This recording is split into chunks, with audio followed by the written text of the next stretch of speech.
welcome back to today's struggle. Today we got Aisha, the millennial black female, and we're going to look at her perspective and listen to how she answers these next 21 questions about her perspective on life and the struggle as a black millennial woman. All right. So just starting off, first question: who are you? And meaning, describe your personality and how you see yourself internally as other people see versus how other people see you. Well, I see myself as like a quiet person, somebody who kind of, I guess that would be like an introvert, Mhm. somebody who just kind of sits in the background and observe. And sometimes I can be perceived as gullible. I can be perceived as a quiet person who allowed things to get over, but in reality, I'm just observing my surroundings. What people probably see in me is that I probably appear to be a lot of talkative than what I really am. But that's because I have to be put in like different situations or shows or events that causes me to have to be on the other side of the camera where I'd rather be in the background. So a lot of times people may think that I'm out there and I'm this fun, and I am, but I'm really quiet and kind of reserved in the background. Do you feel that that's exhausting? It's very exhausting because, let's think of like prime examples when I do my fashion shows. I'm all in front of the camera, whereas I'd rather be in the background or be in the back. And so it's exhausting to have to go from the Aisha that I am to the Aisha that everybody knows. Where I'd rather be quiet sometimes. I'd rather kind of just like to sit back. So having to do that transition a lot, it gets a little exhausting.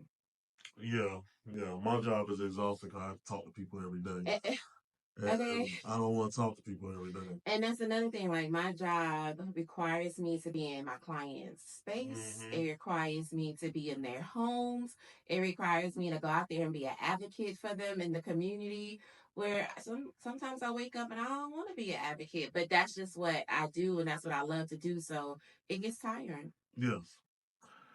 How do you view mental health in relation to the black community? Is it a good place or bad place? I think there's a stigma in the Black community when it comes to mental health. I believe that people are scared to talk about it. They're scared to admit that they have problems. It goes back to that old saying, what happens in this house stays in this house. And I think that mentality in the Black community is really a bad thing because there's nothing wrong with talking. I'm very transparent. I see a therapist twice a month. I have to in order to be able to get through my month, my days, to be able to talk about it. But some people are afraid to see therapy. They are afraid to be on medication. They're afraid to even tell their mom and dad that they're experiencing different things because of that stigma. So it's not really good to me in the Black community. What do you think is the roots of the stigma? Like what fuels the stigma? Like I'm gonna tell you what. Mm-hmm. This is my theory. Okay. I think the root of mental health stigmas in the black community is the black church. Hmm.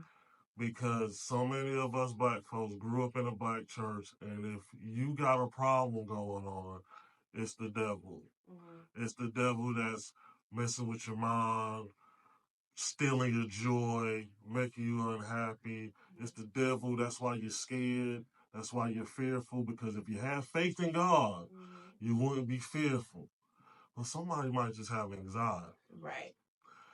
That person that's down and out and feeling depressed doesn't mean that they got a spirit on them. Mm-hmm. And so we grow up thinking that, being ashamed of that, Mm-hmm. and who keeps the black community together, or the leader of the black community? The black church, the black pastors. Mm-hmm. They're the leaders of our communities. So if the pastors and the churches are not invested in mental health, then it's going to be hard to spread it in the black community. Mm-hmm. That's just my take on My first thing say that a lot of times we as the black community, we put these pastors on a high pedestal it. Mm-hmm. and we forget that they are human as well, that their title doesn't put them way up here right under God.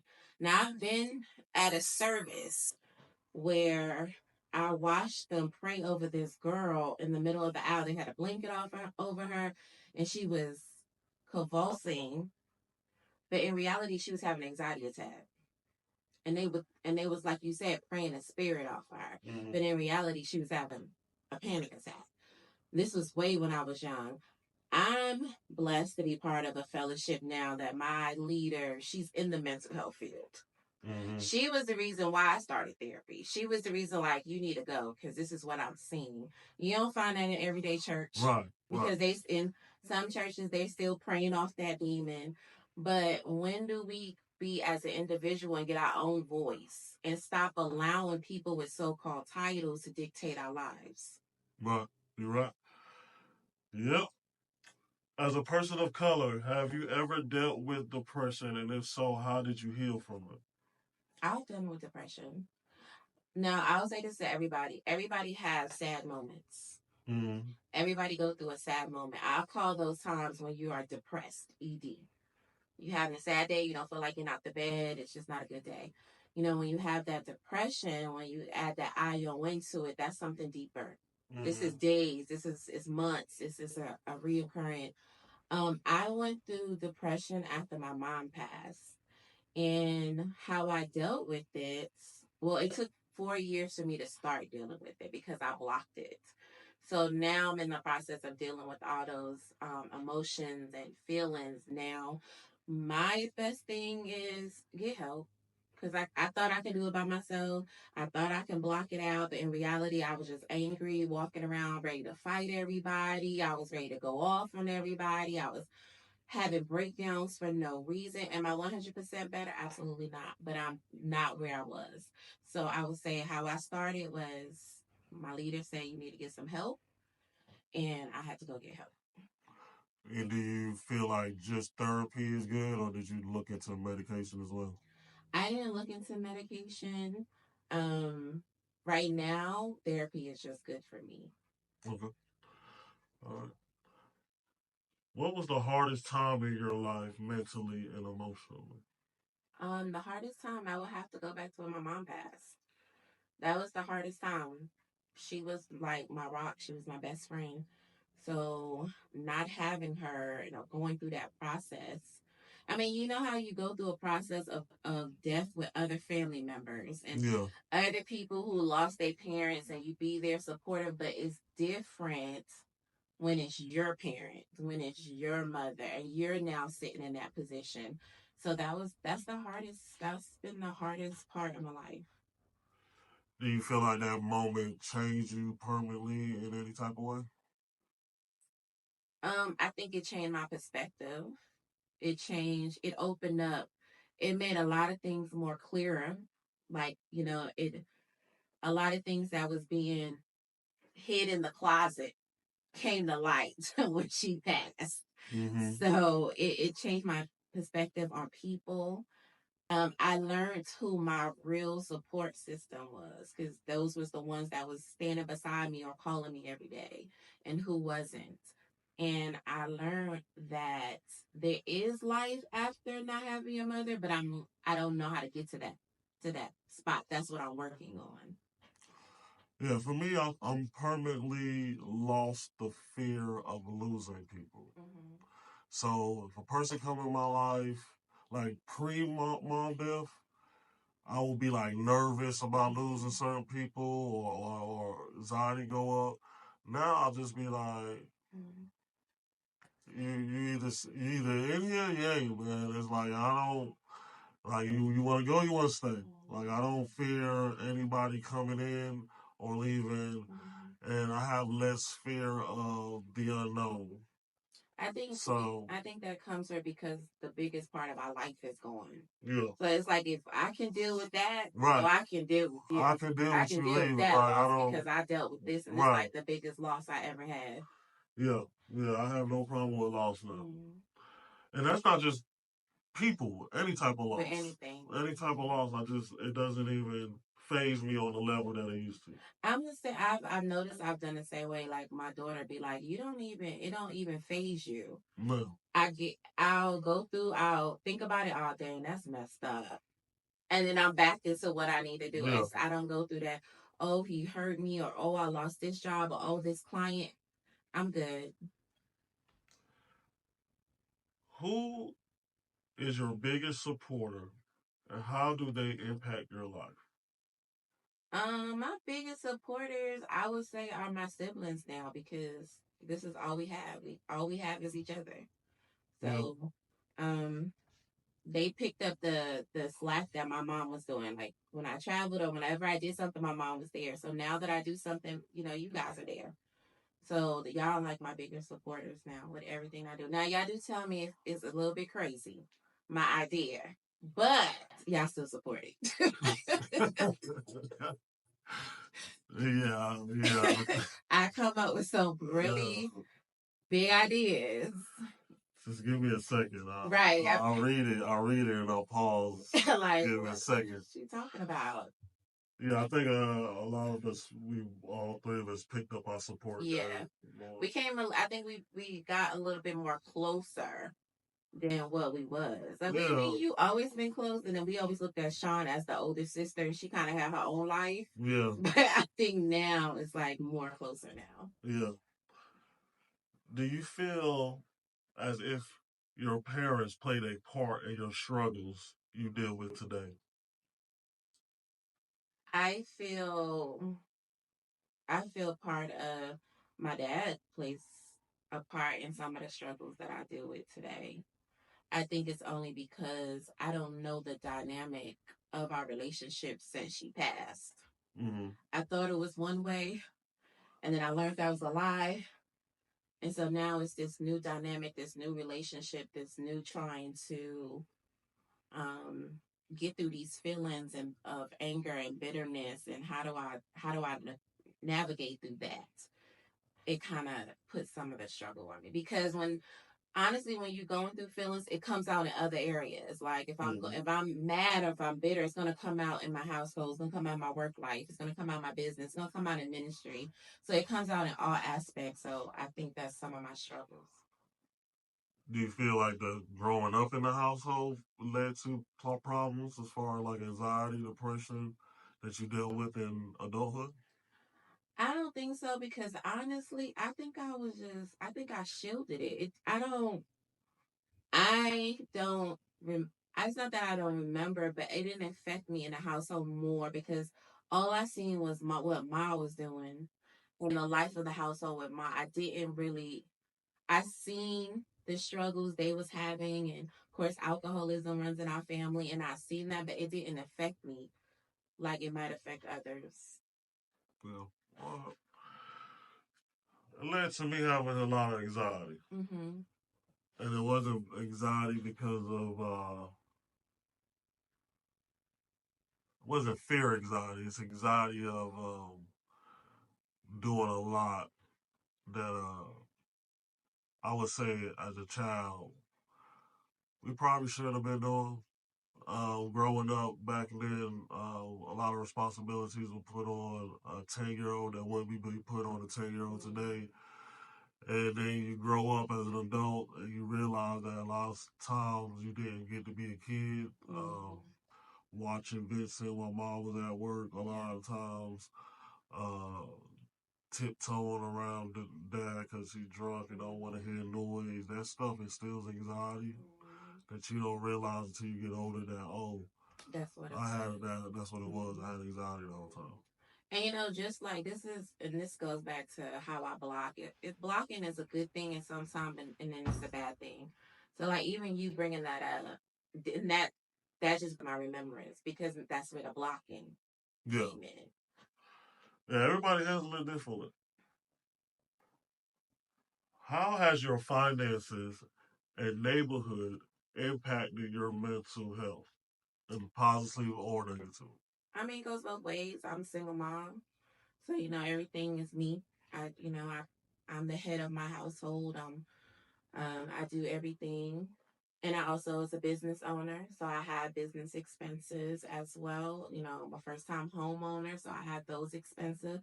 So in a way, is I wouldn't say bad because maybe because I have that single mom mentality. I've been a single mom for like 20 years now, so Mm. I'm kind of used to the struggle.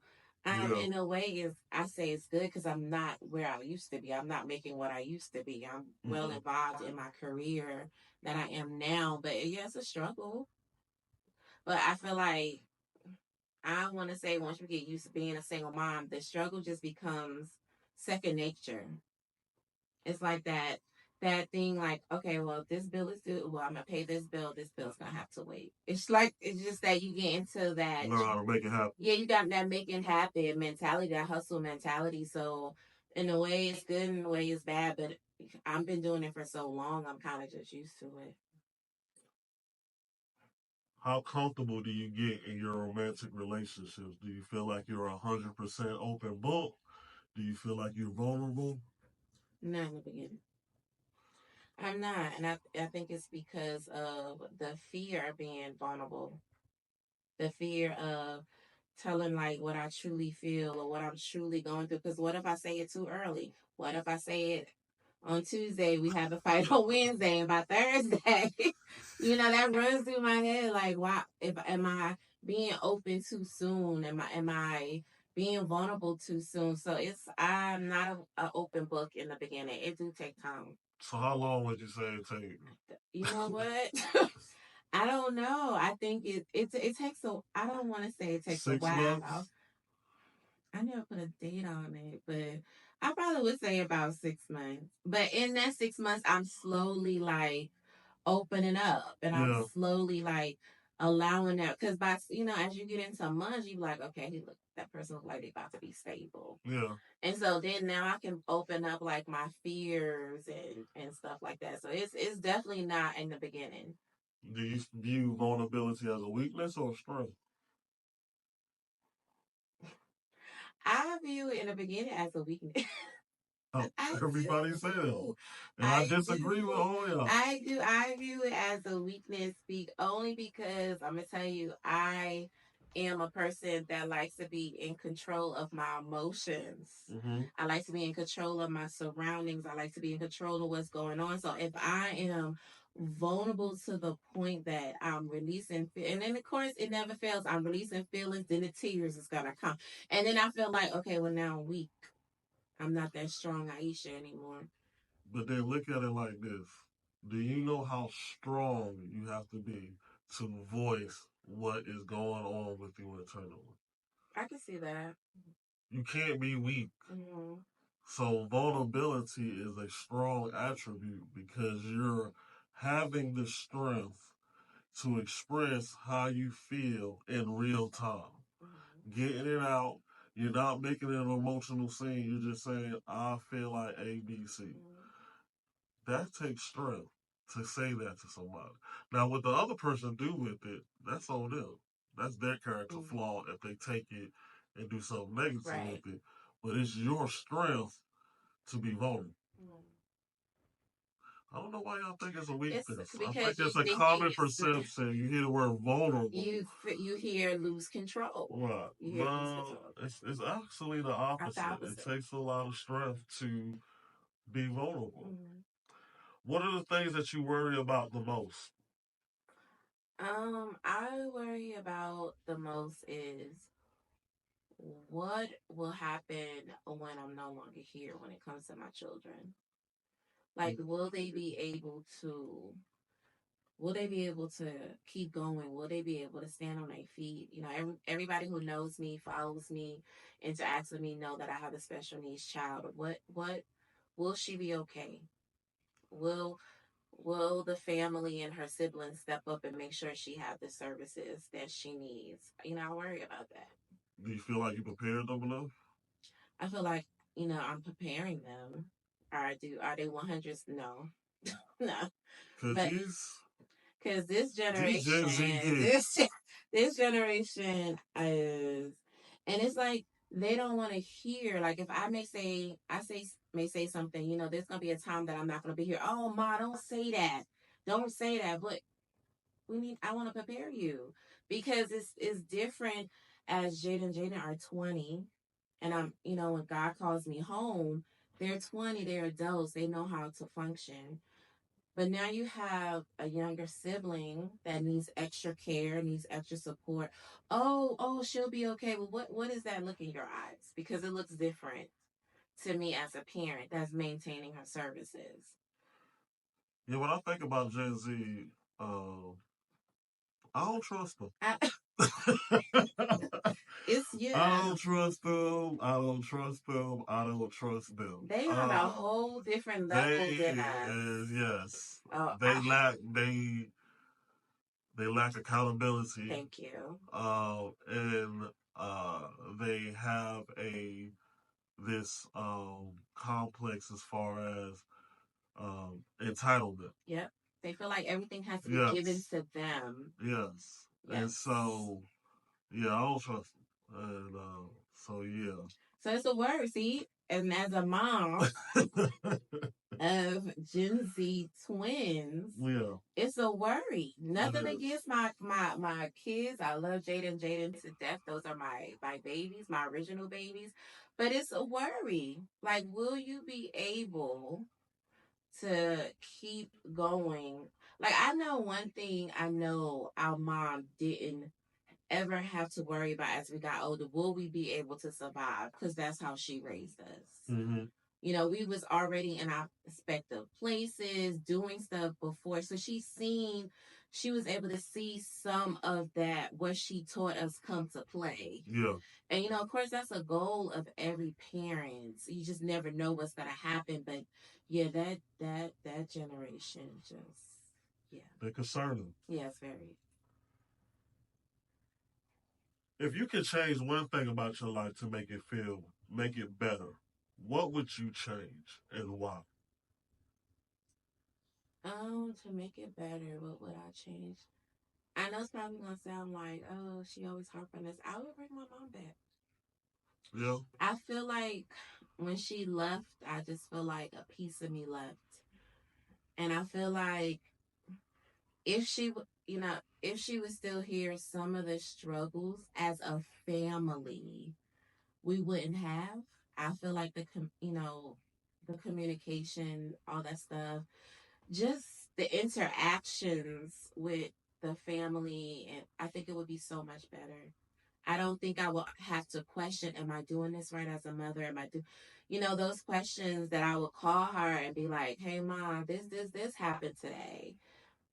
I feel like because I can't do that no more, I question everything now. So if she was to, you know, if she wouldn't was to come back, I feel like it would be so much better.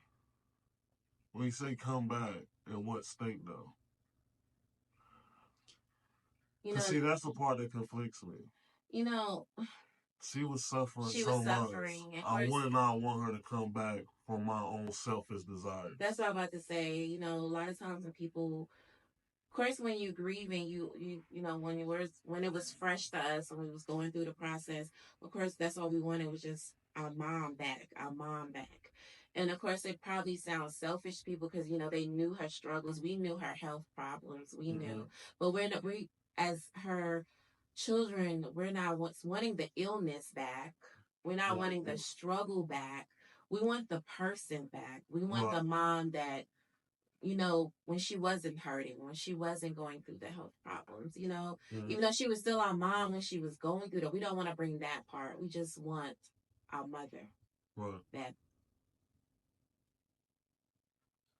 Is a two-parent household important to you, and why? in the when I first had Jada and Jaden, because I was raised in a two-parent home, I thought that that's what I was supposed to have, a two-parent home. That's all I ever know. I wasn't raised in a single parent home, technically. Wasn't raised in a single parent home. So when I had Jada and Jaden, that's what I strive for. I strive to maintain a relationship as a two parent home because that's all I ever know. That's all I've ever seen. That's all I ever thought that was supposed to be. Um, Now, the Aisha today says, granted, as much as I desire and one day will be a wife, I have maintained my household by myself as a single parent. Now, none of my, you know, Jada and Araya, lives in a household with me, they have another parent. However, in the household, it's just me.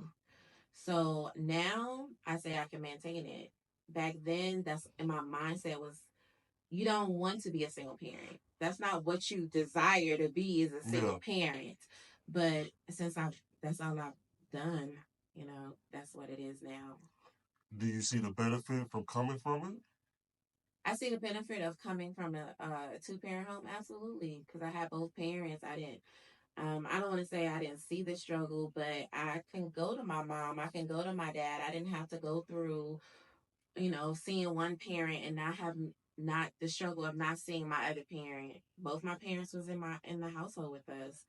Both of them was there. Both of them was at family functions. Both of them we celebrate birthdays and holidays as a family because I it took me to go to college to realize everybody family wasn't like my family. Right.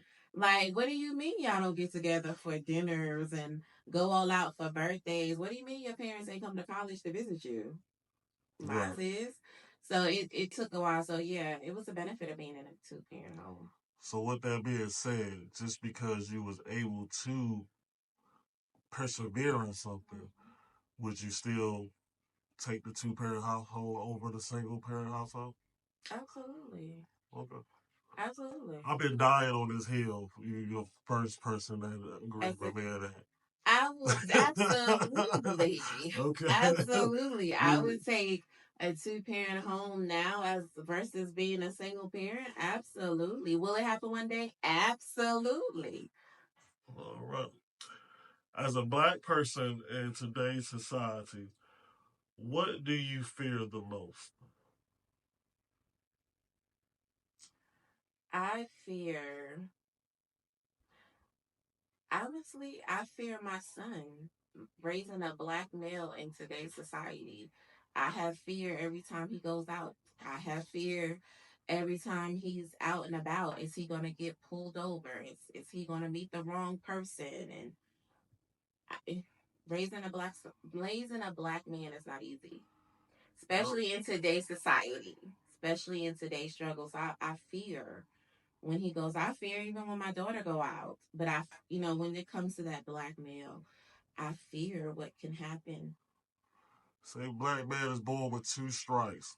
How you get that third one is on you. Mm-hmm. So I think every black man knows that it's a risk for us being out in the community, especially at a young age.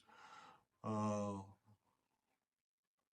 like I tell all my guests, it's a shame that we have to navigate through that. Right. It shouldn't be a real life fear, but it is. It is. It's a shame that it is a real life fear. And it's a shame that I have to teach my son what to do when you put your hands up, or raising a son that has he has a valid point when he's angry, but don't show too much anger out there. Right. Don't push it too much with the wrong person, but your point is valid. Right. How can I tell him your point is valid, but don't express it? Because you never know if that cop or that person is gonna take it the wrong way and shoot you. Right. Gotta keep those emotions in check. Right. Black boys definitely need to know that. What do you love the most about society as a black person? I love my culture. Right, I love everything about my culture. I love big HBC. Yeah. Oh, come on, HBC. Schools get shot up all the time. Don't do that. Don't come for us, bears. Don't do that. That be the outsiders. That be the visitors that come to our homecoming that mess it up. I'm a true HBCU alumni to my heart. I love our culture. I love if my I wanted my children to go to HBCUs, but I digress. But wherever they choose to go. But I mean I just love everything about girl, I'm a proud African American woman. Like I just love it. Yeah. I was telling somebody that the other day. I love to be counted out as a black man. Mm-hmm. So when I hit you out of nowhere with my credentials or wherever it is that you counted me out in, it's just fulfilling to me. It makes me smile. Yeah. I love the unity. When we together, it's a unity. We're protective. So I love it. Let me put in a period point here, okay? I love unity with my black folks, not you niggas. All right. Okay, it's a difference. It's a That's difference. another show. It's That a is difference. a difference. It You is a niggas. difference. Okay, yeah. Oh Jesus! That's I could do a whole episode on you niggas. Call me back for that episode. What's more important to you, time or money? Time. Yep. Time. I don't think anybody disagrees with that. That is time. Yes. Time is definitely. And in the midst of that time, money will come. Right. It's the time. Right. I'd rather lose money. I can't get time back. You cannot. I can get money back though. Back. Yes. Once the day, like I tell people, once the day is over, I can't get that back. Yes. Like, tomorrow is not promised, and yesterday is gone. Right. And like I say every episode, playing my time, I might crash out on you, slap you. Okay, thank you. Oh, please don't waste my time. Because you're going to irk me now. But then that's the thing. Your younger self probably would have said money. Yes. Your younger self would have said money. Because when you're young, you feel like you got all the time in the world. Right. And then you get older and mature. I ain't gonna lie. I turned 40 and I was like, oh shoot. I got about good 30, 35 summers out here. Yeah. I said, I gotta start getting stuff in order here. Yeah, that 40, that turning 40 is it's like a light bulb. You be like, dang. 40. Right. So, yeah. That's when that money goes all back. I don't know. I don't even care now. I just want my time. And please don't play with my time. Don't play with me. So, yeah. Don't play with me. If you want to date, we can date. Come with your mind already together. I don't have time to build you up. We don't have time. And then that goes back to dating when you're younger. You try to fix your mentality. Yeah, we having fun. But when you 40 and above dating, I ain't got time to fix you. I don't have time to fix you. No. Come already fixed. Okay. That first conversation is like, so what do you see yourself? And what you like? And what are we going to do? Those are real conversations. Me looking at you talking about some, well, give me some time. No, give you some time. That's a red flag. Beep, beep, no. I can't give you time. No, we don't have the time. No, I can't. Come over here already healed, please. Yes, please. Oh, man. People killing me. All right. Is it better to ask for permission or do it than ask for forgiveness? Well, it's hard to ask for forgiveness. Forgiveness is hard. Yeah? Forgiveness is hard. To forgive, it's hard. And then to ask to be forgiven is hard. I'm probably that person that would just do it. Not ask for permission and just do it. But I know the concept of forgiving and to be forgiven. Well, if you do it, that means you gotta ask for permission. You gotta ask for forgiveness then. To be able to go to step forward out to do it. You mean to step forward? No, I'm saying if you say that you're just gonna do it without asking for permission, I'm not asking for permission. Well, then you always gonna be asking for forgiveness then. Oh, because I just stepped out there and did it. Because you just did it. That's You're what I'm right. saying. You're right. I wanted to clarify that's what you're saying. Yes, thank you. You're right. I am that person that just steps out there and do it. No, but then what if that person that's not always a good thing. That's it's not always a good thing. So what if that person be like, "Yo, all you got to do is just ask me." Why? But that's come from that being independent all the time, controlling, doing what I want to do and how I want to do it. So yeah, I'm learning. It's 50-50. It depends on the situation. And the person. And the person. Relationship, yeah. But just know that you're in the wrong when you have to go ask for the forgiveness because you did it without asking for permission. How much do you rely on spirituality or religion for your mental health needs? I think it's 50-50 for me. Like, of course, everybody who know me, I love ministry. I love God. I serve in ministry.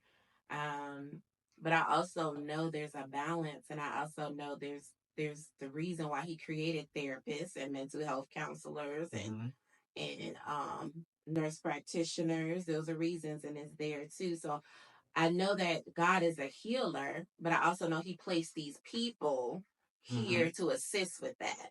Right, right. Mental health it's a calling. So, it definitely is. No, everybody it's a calling. In the mental health field. Yeah, it's a calling. So those people that work in mental health are blessed by God with the gift to do His will through them. So exactly. It's all together. I feel That's like what I tell people all the time. When you enter our field, you have to come in our field with ready to serve. This is you're genuine in your heart. Yes. This is what you want to do. Yes. Don't come in this field thinking it's buku money and is in that you're not gonna have to put in a lot of work. It's a lot to take on somebody's struggles as a mental health provider. Yes. And have to at the end of the day find a way to release that off of you. And you're doing that all day, every day, multiple clients. Not counting your personal life. Not counting your personal life. Because if your personal life is added to it, that's a whole nother factor. And then you got to go back into work the next day and deal with other people. And deal it all over again. All over again. So, and then that's where that spiritual and prayer life come in. That's with that praying and fasting and asking God to cleanse you and whatever, whether or not you have a prayer room or, wherever that spiritual Christian life looks for you. But being in our field is, like you said, it's a gift. And not everybody has that gift. Yes, if you don't have that calling, you will get burnt out. You will get burnt out so fast. And you can tell the ones that get burnt. You can tell that's just not. They don't make it but a year. It's that. How important is family support to you? It's very important because what would I not have if it wasn't for my family? Even though we don't talk every day, but I know if I need to call and vent, or if I know if I need to talk something out, I can call you and vice versa. So, and then we was raised in like a family oriented, like this is what we do. Like that's the one thing, the positive thing that I've always remember about our family. Not all our family, but the family that I was raised with around, and that's all I know. That's all I know is that big family support. And that's how our mom raised us and well our dad too, but we was more so raised around our mom's side of the family. Yeah. But that's all I know. So it's very important. And that's what I instill in my children. Have you ever felt that racism or discrimination played a part in causing a problem in any parts of your life? Your job, finances, housing, mental health, physical health? Of course, I feel like sometimes it plays a part in like jobs. I feel like, of course, when they see me, they don't think I'm probably as educated as my counterparts. But then when I walk in with all my credentials and my background and my experience and a lot of times my degrees is outweigh my counterparts, and they be shocked and they surprised just because I'm black. Do you feel like it's more passive aggressive in the field that you work in? Like it's more behind your back? Yeah, absolutely. Than up front? Absolutely. Yeah. 100% behind my back. I've been in like a working environment when I knew this lady was racist, but of course you couldn't tell because it was more so behind our back because it was only three of us black women in the midst of this unit with all white people. Yeah, when you're working in corporate America, it's definitely more passive aggressive, real sneaky behind your back stuff. But smiling in your face. Smiling in your face. And like I said, I like my racists to just be up front. Be up front with me. You don't like me, that's fine. Just give me the old fashioned racism. Like don't do the little smile in my face and then trying to do stuff. Or I call it the nice nasty comments. Yeah. Oh yeah. Very undermined type stuff. Yeah. Do you think a healthy diet and exercise contribute to mental health, and why? I do. I do. I think that, when you heal the body, you heal the soul, you heal the mind. type stuff. So I do believe that. I do believe, like, as far as me, I suffer from fibromyalgia, but I also have inflammatory arthritis in all of my joints. So when I am having a really bad day physically, it's going to affect me mentally. Because now I'm just like, I can't do the things I want to do, and I'm stuck in this bed, and I'm hurting, and nobody, it gets, and it plays with my mind. Yeah. So, but when I'm having a good physical day, well, then it helps my mental health. So I do believe that it helps. Do you feel like it works that way in reverse? Like if you have a bad mental day, your body starts hurting?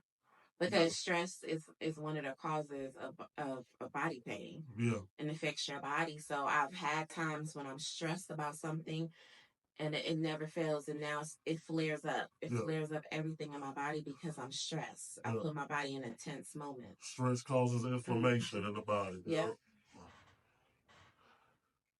All right. Who was the most influential person in your life growing up?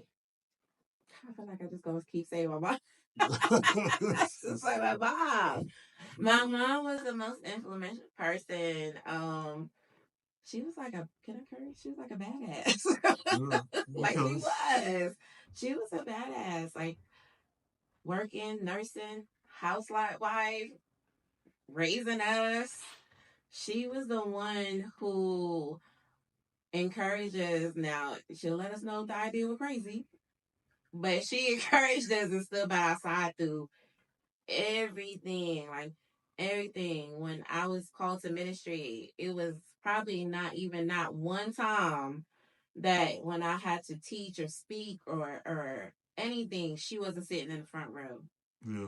Or when we had graduations, or she was the reasons why we had family outings and holidays and all that stuff. So I would just say my mom. Yeah. Mm-hmm. I can definitely agree with that. Last question. Mm-hmm. What are your hopes for the Black and Brown community? My hopes for the Black and Brown community is that we continue to stand up for each other. We continue to cut the word stigma out, that we continue to empower each other to stand up for the right things and stop allowing others to dictate our lives. Stop allowing others to dictate our emotions. Stop allowing others to tell us, oh, there's nothing wrong with you. No, don't be afraid to seek second, third, fourth. If you have to keep getting opinions, take control back over your life. All right. Well, that's our episode. Thank you, Aisha, for joining us. And watch us on Lifestyle Network YouTube channel. You can also stream on Apple, Spotify, and iHeart. And also, while you're over there on the Lifestyle Network, check out the other show, Sex and Mentality, hosted Aisha. We're coming back. Coming back second season soon this spring. Yes. You see us coming back again. Until next time, thank y'all.